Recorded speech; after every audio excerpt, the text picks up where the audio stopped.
Part 2. The Task of Seeing. Chapter 7. Don Juan was not at his house when I arrived there at midday on November 8th, 1968. I had no idea where to look for him, so I sat and waited. For some unknown reason, I knew he would soon be home. A short while later, Don Juan walked into his house. He nodded at me. We exchanged greetings. He seemed to be too tired, and lay down on his mat. He yawned a couple of times. The idea of seeing had become an obsession with me, and I had made up my mind to use his hallucinogenic smoking mixture again. It had been a terribly difficult decision to make, so I still wanted to argue the point a bit further. "I want to learn to see, Don Juan," I said bluntly. "But I really don't want to take anything. I don't want to smoke your mixture.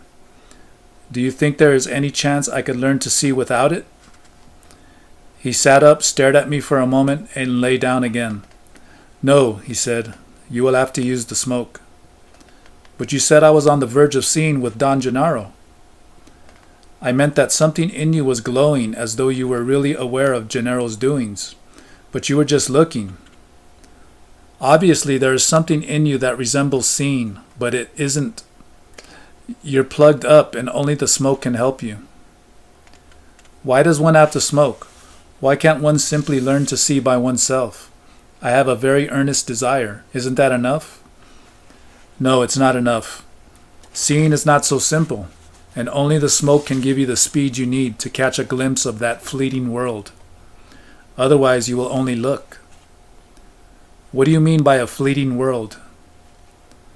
"The world when you see is not as you think it is now. It's rather a fleeting world that moves and changes. One may perhaps learn to apprehend that fleeting world by oneself, but it won't do any good because the body decays with the stress. With the smoke, on the other hand, one never suffers from exhaustion. The smoke gives the necessary speed to grasp the fleeting movement of the world, and at the same time it keeps the body and its strength intact." "All right," I said dramatically. "I don't want to beat around the bush any longer. I'll smoke." He laughed at my display of histrionics. "Cut it out," he said. "You always hook on to the wrong thing. Now you think that just deciding to let the smoke guide you is going to make you see.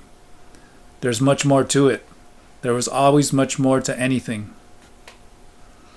He became serious for a moment. "I have been very careful with you, and my acts have been deliberate," he said, "because it is Mescalito's desire that you understand my knowledge. But I know that I won't have time to teach you all I want. I will only have time to put you on the road and trust that you will seek in the same fashion I did. I must admit that you are more indolent and more stubborn than I. You have other views, though, and the direction that your life will take is something I cannot foresee." His deliberate tone of voice, something in his attitude, summoned up an old feeling in me, a mixture of fear, loneliness, and expectation. "We'll soon know where you stand," he said cryptically. He did not say anything else. After a while, he went outside the house. I followed him and stood in front of him, not knowing whether to sit down or to unload some packages I had brought for him. "Would it be dangerous," I asked, "just to say something?" "Everything is dangerous," he said. Don Juan did not seem to be inclined to tell me anything else. He gathered some small bundles that were piled in a corner and put them inside a carrying net. I did not offer to help him because I knew that if he had wished my help, he would have asked me. Then he lay down on his straw mat. He told me to relax and rest. I lay down on my mat and tried to sleep, but I was not tired. The night before, I had stopped at a motel and slept until noon, knowing that I only had a 3-hour drive to Don Juan's place. He was not sleeping either. Although his eyes were closed, I noticed an almost imperceptible rhythmical movement of his head. The thought occurred to me that he was perhaps chanting to himself. Let's eat something, Don Juan said suddenly, and his voice made me jump. You're going to need all your energy. You should be in good shape. He made some soup, but I wasn't hungry. The next day, November 9th, Don Juan let me eat only a morsel of food and told me to rest. I lay around all morning, but I could not relax. I had no idea what Don Juan had in mind, but worst of all, I was not certain what I had in mind myself. We were sitting under his ramada around 3 p.m. I was very hungry. I had suggested various items that we should eat, but he had refused. You haven't prepared your mixture for 3 years, he said suddenly. You'll have to smoke my mixture. So let's say that I have collected it for you. You will need only a bit of it. I will fill the pipe's bowl once. You will smoke all of it and then rest. Then the keeper of the other world will come. You will do nothing but observe it. Observe how it moves. Observe everything it does. Your life may depend on how well you watch. Don Juan had dropped his instructions so abruptly that I did not know what to say or even what to think. I mumbled incoherently for a moment. I could not organize my thoughts. Finally, I asked the first clear thing that came to my mind. Who's this guardian? Don Juan flatly refused to involve himself in a conversation, but I was too nervous to stop talking, and I insisted desperately that he tell me about this guardian. You'll see it, he said casually. It guards the other world. What world? The world of the dead? It's not the world of the dead or the world of anything. It's just another world. There's no use telling you about it. See it for yourself. With that, Don Juan went inside the house. I followed him into his room. Wait, Don Juan. What are you going to do? He did not answer. He took his pipe out of a bundle and sat down on a straw mat in the center of the room, looking at me inquisitively. He seemed to be waiting for my consent. You're a fool, he said softly. You're not afraid. You just say you're afraid. He shook his head slowly from side to side. Then he took the little bag with the smoking mixture and filled the pipe bowl. I am afraid, Don Juan? I am really afraid. No, it's not fear. I desperately tried to gain time and began a long discussion about the nature of my feelings. I sincerely maintained that I was afraid, but he pointed out that I was not panting, nor was my heart beating faster than usual. I thought for a while about what he had said. He was wrong. I did have many of the physical changes ordinarily associated with fear, and I was desperate. A sense of impending doom permeated everything around me. My stomach was upset, and I was sure I was pale. My hands were sweating profusely, and yet I really thought I was not afraid. I did not have the feeling of fear I had been accustomed to throughout my life. The fear which has always been idiosyncratically mine was not there. I was talking as I paced up and down the room in front of Don Juan, who was still sitting on his mat, holding his pipe, and looking at me inquisitively. And upon considering the matter, I arrived at the conclusion that what I felt instead of my usual fear was a profound sense of displeasure, a discomfort at the mere thought of the confusion created by the intake of hallucinogenic plants. Don Juan stared at me for an instant. Then he looked past me, squinting as if he were struggling to detect something in the distance. I kept walking back and forth in front of him until he forcefully told me to sit down and relax. We sat quietly for a few minutes. You don't want to lose your clarity, do you? He said abruptly. That's very right, Don Juan, I said. He laughed with apparent delight. Clarity, the second enemy of a man of knowledge, has loomed upon you. You're not afraid, he said reassuringly. But now you hate to lose your clarity, and since you're a fool, you call that fear. He chuckled. "Get me some charcoals," he ordered. His tone was kind and reassuring. I got up automatically and went to the back of the house and gathered some small pieces of burning charcoal from the fire, put them on top of a small stone slab, and returned to the room. "Come out here to the porch," Don Juan called loudly from outside. He placed a straw mat on the spot where I usually sit. I put the charcoals next to him, and he blew on them to activate the fire. I was about to sit down, but he stopped me and told me to sit on the right edge of the mat. He then put a piece of charcoal in the pipe and handed it to me. I took it. I was amazed at the silent forcefulness with which Don Juan had steered me. I could not think of anything to say. I had no more arguments. I was convinced that I was not afraid, but only unwilling to lose my clarity. "Puff, puff," he ordered me gently. "Just one bowl this time." I sucked on the pipe and heard the chirping of the mixture catching fire. I felt an instantaneous coat of ice inside my mouth and my nose. I took another puff, and the coating extended to my chest. When I had taken the last puff, I felt that the entire inside of my body was coated with a peculiar sensation of cold warmth. Don Juan took the pipe away from me and tapped the bowl on his palm to loosen the residue. Then, as he always does, he wet his finger with saliva and rubbed it inside the bowl. My body was numb, but I could move. I changed positions to sit more comfortably. "What's going to happen?" I asked. I had some difficulty vocalizing. Don Juan very carefully put his pipe inside its sheath and rolled it up in a long piece of cloth. Then he sat up straight facing me. I felt dizzy. My eyes were closing involuntarily. Don Juan shook me vigorously and ordered me to stay awake. He said I knew very well that if I fell asleep I would die. That jolted me.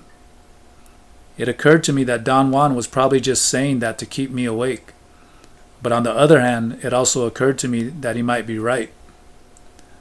I opened my eyes as wide as I could, and that made Don Juan laugh. He said that I had to wait for a while and keep my eyes open all the time, and that at a given moment I would be able to see the guardian of the other world. I felt a very annoying heat all over my body. I tried to change positions, but I could not move anymore. I wanted to talk to Don Juan.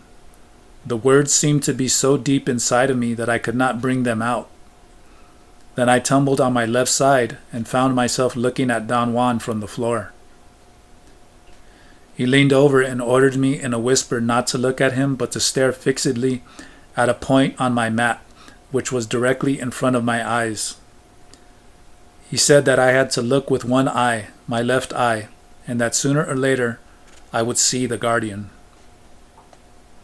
I fixed my stare on the spot he had pointed to, but I did not see anything. At a certain moment, however, I noticed a gnat flying in front of my eyes. It landed on the mat. I followed its movements. It came very close to me, so close that my visual perception blurred. And then all of a sudden, I felt as if I had stood up. It was a very puzzling sensation that deserved some pondering, but there was no time for that. I had the total sensation that I was looking straight onward from my usual eye level, and what I saw shook up the last fiber of my being. There is no other way to describe the emotional jolt I experienced. Right there facing me, a short distance away, was a gigantic, monstrous animal. A truly monstrous thing. Never in the wildest fantasies of fiction had I encountered anything like it. I looked at it in complete, utmost bewilderment. The first thing I really noticed was its size.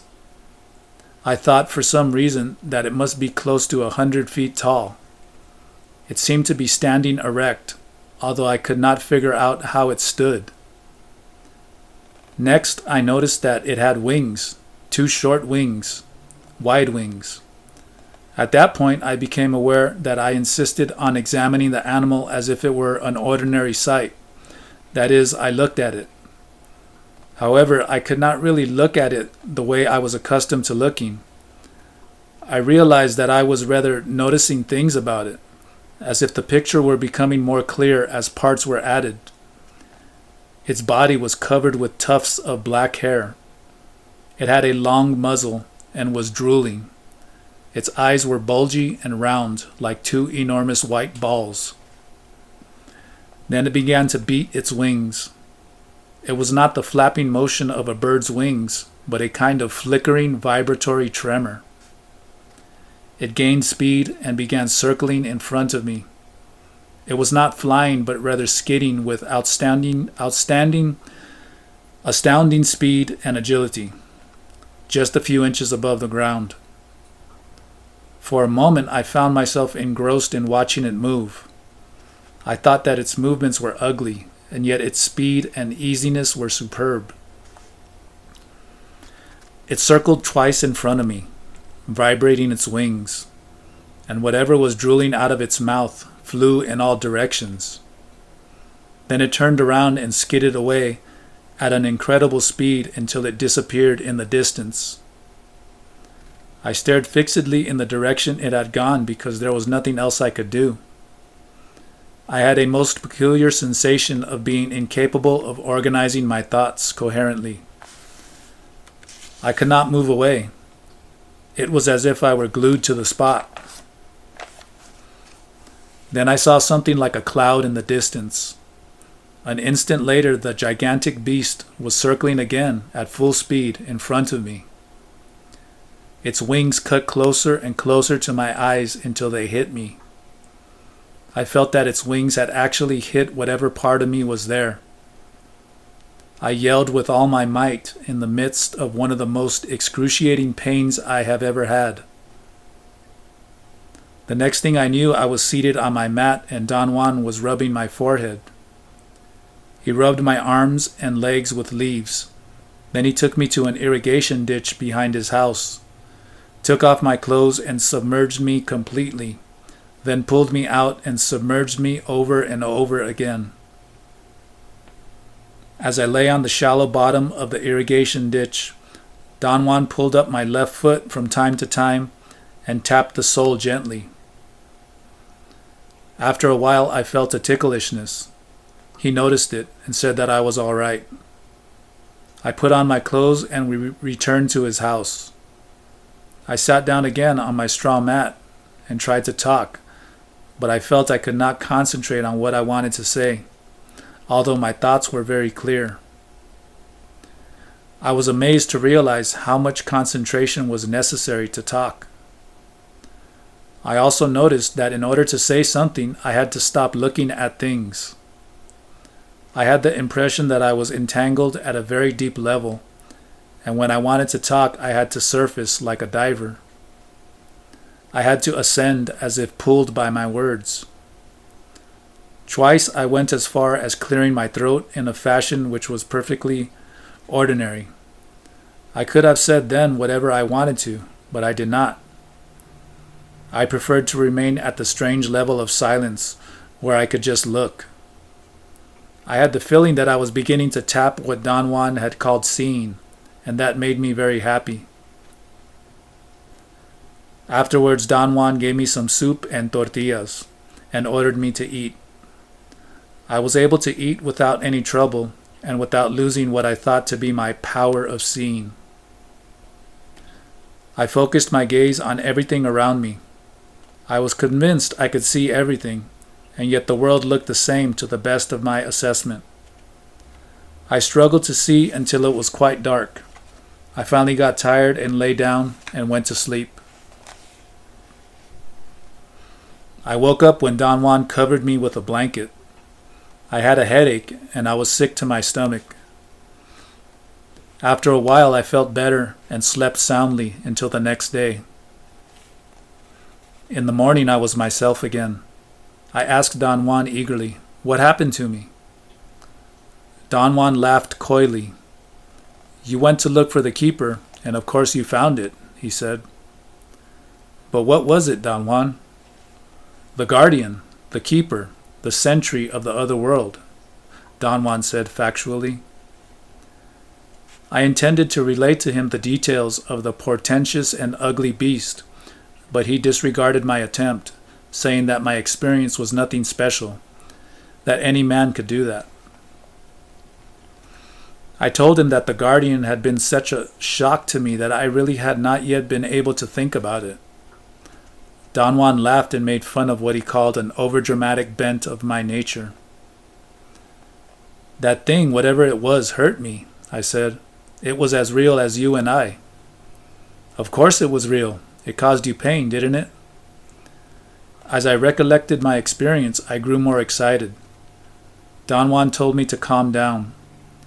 Then he asked me if I had been really afraid of it. He stressed the word really. I was petrified, I said.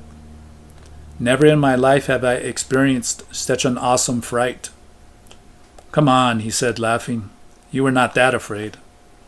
I swear to you, I said with genuine fervor, that if I could have moved, I would have run hysterically. He found my statement very funny and roared with laughter. What was the point of making me see that monstrosity, Don Juan? He became serious and gazed at me. That was the guardian, he said. If you want to see, you must overcome the guardian. But how am I to overcome it, Don Juan? It is perhaps 100 feet tall. Don Juan laughed so hard that tears rolled down his cheeks. Why don't you let me tell you what I saw, so there won't be any misunderstanding, I said. If that makes you happy, go ahead. Tell me.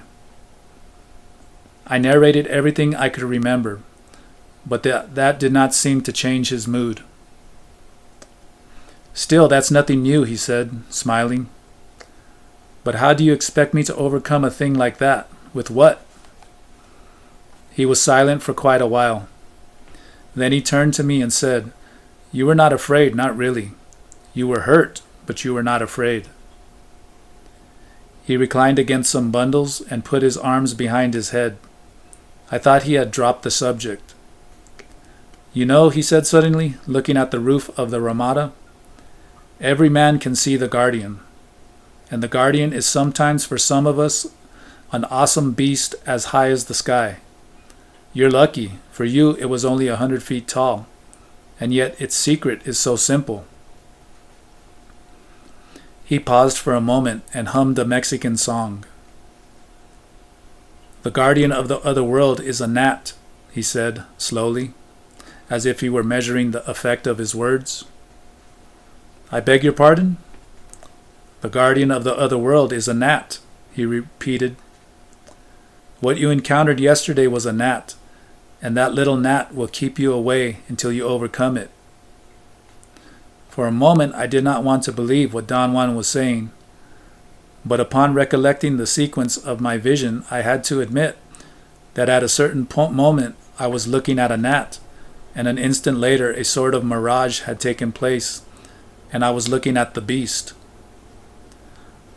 But how could a gnat hurt me, Don Juan? I asked, truly bewildered. It was not a gnat when it hurt you, he said. It was the guardian of the other world. Perhaps someday you will have the courage to overcome it. Not now, though. Now it is a 100-foot tall drooling beast, but there is no point in talking about it. It's no feat to stand in front of it. So if you want to know more about it, find the guardian again. 2 days later, on November 11th, I smoked Don Juan's mixture again. I had asked Don Juan to let me smoke once more to find the guardian. I had not asked him on the spur of the moment, but after long deliberation. My curiosity about the guardian was disproportionately greater than my fear, or the discomfort of losing my clarity. The procedure was the same. Don Juan filled the bowl once, and when I had finished the entire contents, he cleaned it and put it away. The effect was markedly slower.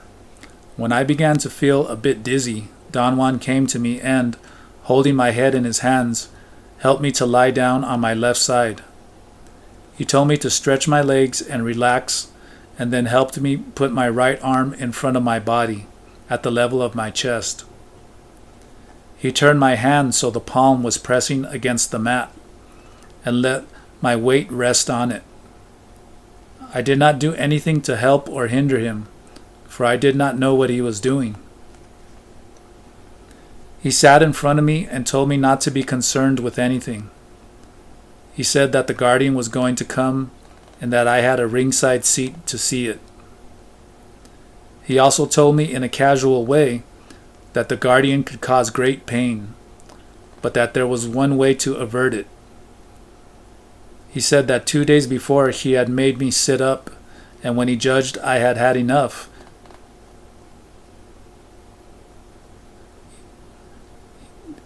to sit up when he judged I had had enough. He pointed to my right arm and said that he had deliberately put it in that position so I could use it as a lever to push myself up whenever I wanted to.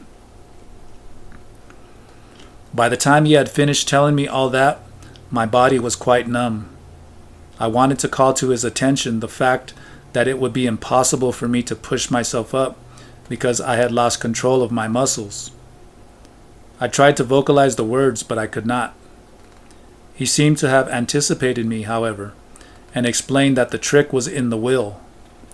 He urged me to remember the time years before when I had first smoked the mushrooms. On that occasion, I had fallen to the ground and sprung up to my feet again by an act of what he called at the time my will. I had thought myself up. He said that was in fact the only possible way to get up. What he was saying was useless to me because I did not remember what I had really done years before.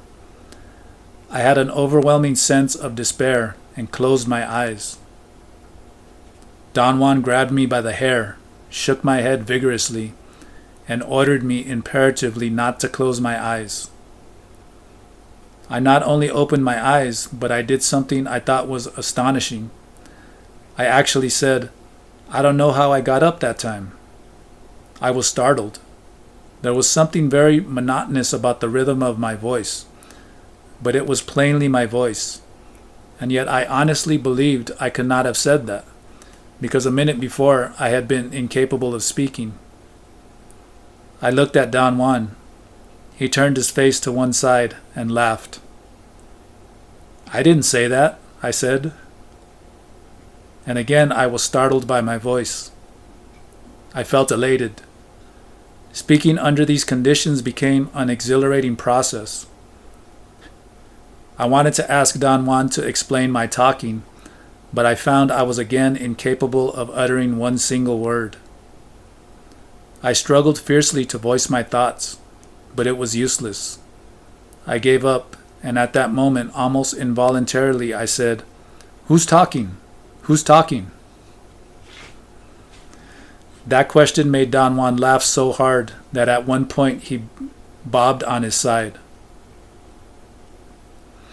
Apparently, it was possible for me to say simple things as long as I knew exactly what I wanted to say. "Am I talking?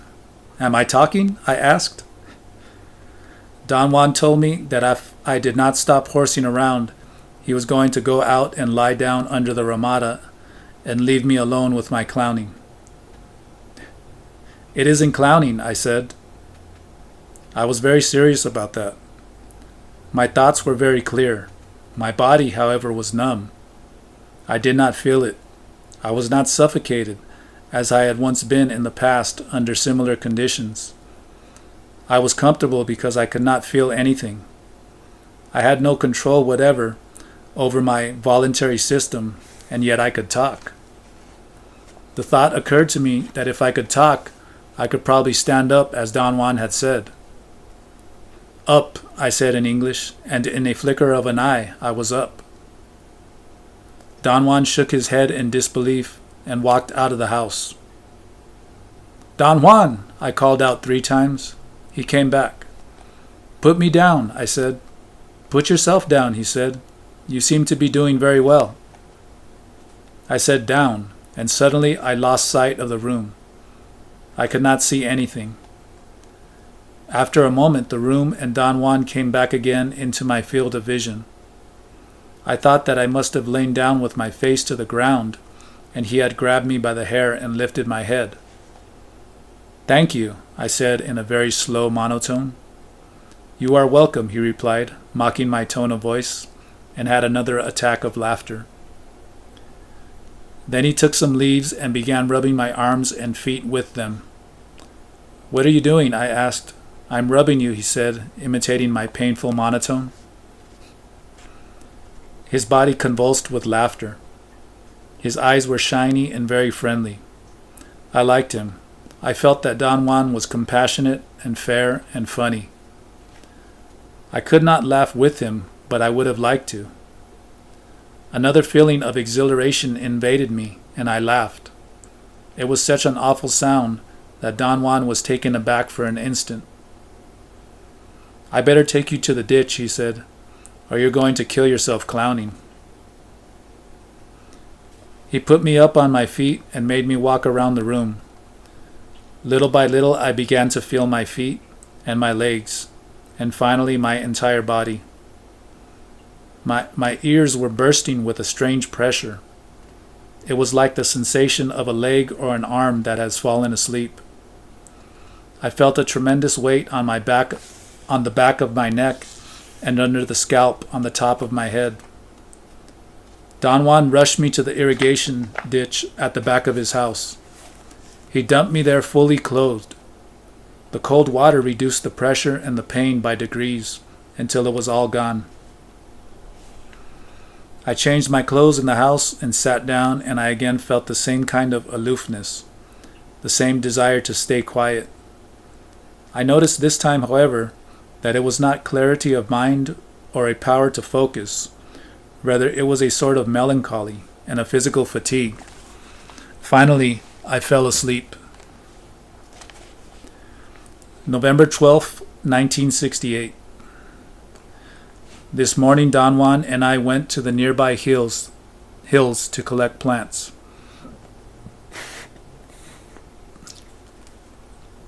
We walked about 6 miles on extremely rough terrain. I became very tired. We sat down to rest at my initiative, and he began a conversation, saying that he was pleased with my progress.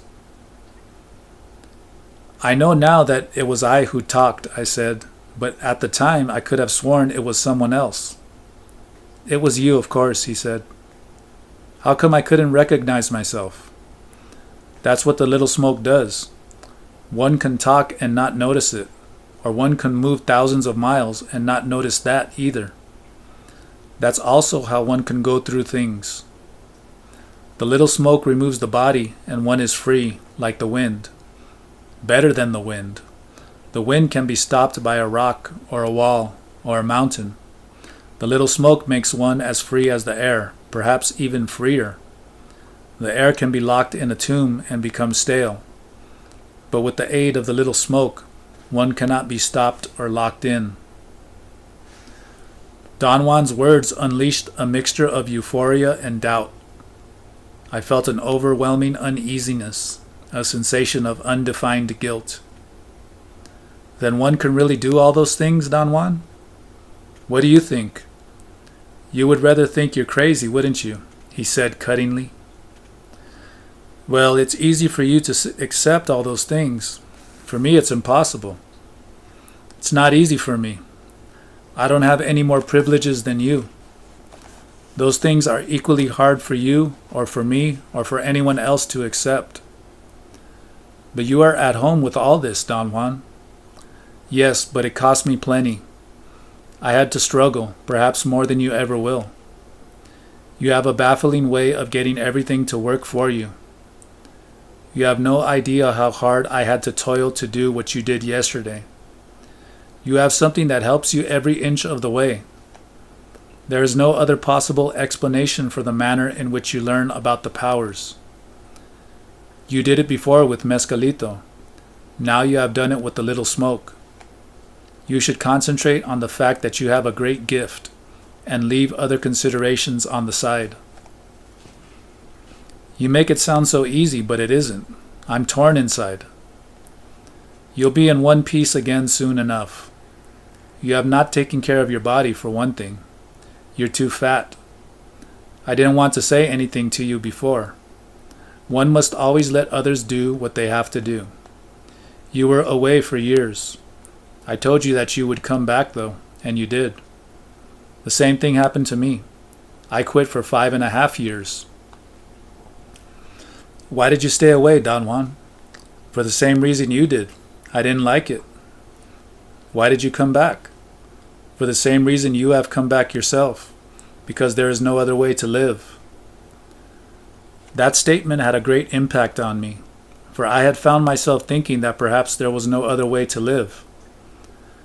I had never voiced this thought to anyone, yet Don Juan had surmised it correctly. After a very long silence, I asked him, "What did I do yesterday, Don Juan?" "You got up when you wanted to, but I don't know how I did that. It takes time to perfect that technique. The important thing, however, is that you know how to do it." "But I don't. That's the point. I really don't." "Of course you do." "Don Juan, I assure you, I swear to you." He did not let me finish. He got up and walked away. Later on, we talked about the guardian of the other world. "If I believe that whatever I have experienced is actually real," I said, "then the guardian is a gigantic creature that can cause unbelievable physical pain. And if I believe that one can actually travel enormous distances by an act of will, then it's logical to conclude that I could also will the monster to disappear. Is that correct?" "Not exactly," he said. "You cannot will the guardian to disappear. Your will can stop it from harming you, though. Of course, if you ever accomplish that, the road is open to you. You can actually go by the guardian and there's nothing that it can do, not even whirl around madly." "How can I accomplish that?" "You already know how. All you need now is practice." I told him that we were having a misunderstanding that stemmed from our differences in perceiving the world. I said that for me to know something meant that I had to be fully aware of what I was doing and that I could repeat what I knew at will. But in this case, I was neither aware of what I had done under the influence of the smoke, nor could I repeat it if my life depended on it. Don Juan looked at me inquisitively. He seemed to be amused by what I was saying. He took off his hat and scratched his temples as he does when he wants to pretend bewilderment. "You really know how to talk and say nothing, don't you?" he said, laughing. "I have told you, you have to have an unbending intent in order to become a man of knowledge. But you seem to have an unbending intent to confuse yourself with riddles. You insist on explaining everything as if the whole world were composed of things that can be explained. Now you are confronted with the guardian and with the problem of moving by using your will. Has it ever occurred to you that only a few things in this world can be explained your way? When I say that the guardian is really blocking you, blocking your passing, and could actually knock the devil out of you, I know what I mean. When I say that one can move by one's will, I also know what I mean. I wanted to teach you little by little how to move, but then I realized that you know how to do it even though you say you don't." "But I really don't know how," I protested. "You do, you fool," he said sternly, and then smiled. "It reminds me of the time when someone put that kid Julio on a harvesting machine. He knew how to run it, although he had never done it before." "I know what you mean, Don Juan. However, I still feel that I could not do it again because I am not sure of what I did." "A phony sorcerer tries to explain everything in the world with explanations he is not sure about," he said. "And so everything is witchcraft. But then you're no better. You also want to explain everything your way, but you're not sure of your explanations neither."